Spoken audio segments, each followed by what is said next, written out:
Today we're going to talk about airless versus air paint sprayers, and which is the best for you. Whether you're painting your cabinets, house siding or the interior walls, paint sprayers are a great choice, especially if you're looking for a quick and easy way to finish your projects.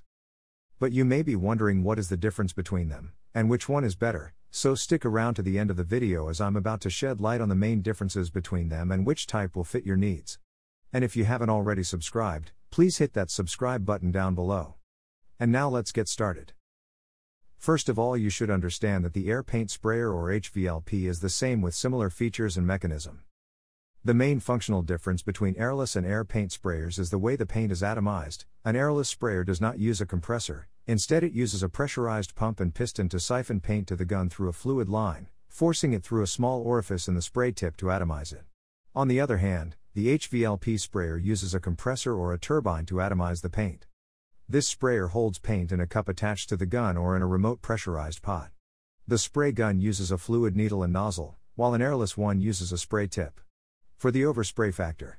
Since airless sprayers spray paint at a much higher pressure, they produce more overspray than the HVLP sprayers.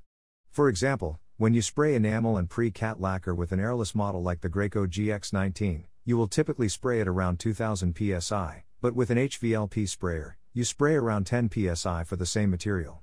That's a big difference, but even at low pressure, you can still ruin floors and furniture from overspray without careful masking in advance.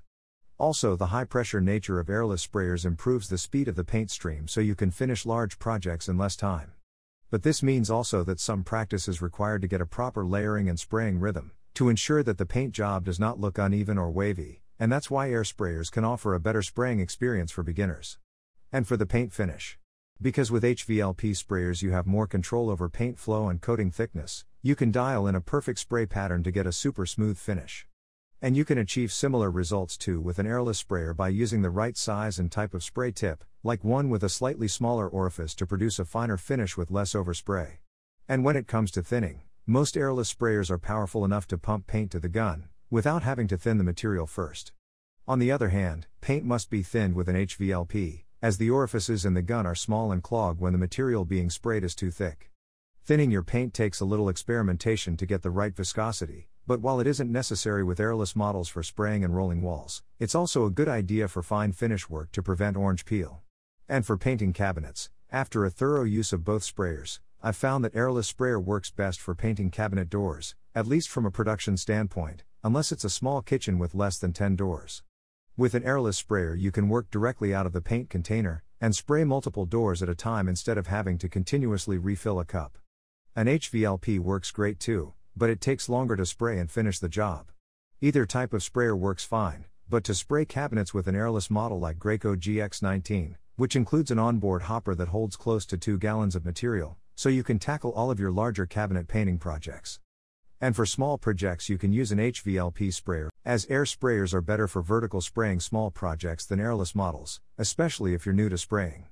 You're far less likely to get paint runs, because you're spraying at a much lower pressure. While airless sprayers crank up to thousands of psi, and throw a lot of paint onto the surface quickly, it's very easy to get runs if you overlap too many times. For paint spits, airless sprayers spit paint when you release the trigger, and to avoid paint from spitting onto the surface, you have to get into the habit of releasing the trigger beyond the substrate, not over it. But with cup sprayers you will find exactly the opposite. They don't spit paint at all, making them the best choice for spray painting bookshelves and other tight spaces, or cabinet frames with a built-in wine rack. For the cleanup, there is more cleanup with a cup sprayer, and if you don't keep the orifices on the fluid nozzle unobstructed, the gun will clog and spray an uneven fan pattern. You have to disassemble the fluid needle and nozzle inside the gun, along with the cup and the filter inside. It takes longer to clean these parts than airless sprayers that only need to be flushed out with clean water and have their filters washed off. Now we can move to safety measures, and when comparing airless versus air paint sprayers, you should remember that airless ones have higher pressures, so extra caution is necessary as it produces more overspray when in use. Also, you should wear a respirator mask, goggles, and protective earwear because airless sprayers are noisier. Finally, you can pick any type of sprayer depending on your needs.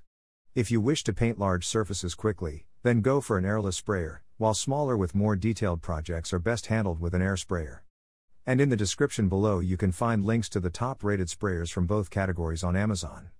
That's all for now and thanks for watching. If I helped you out in any way, please Please don't forget to like and subscribe. See you guys in the next videos.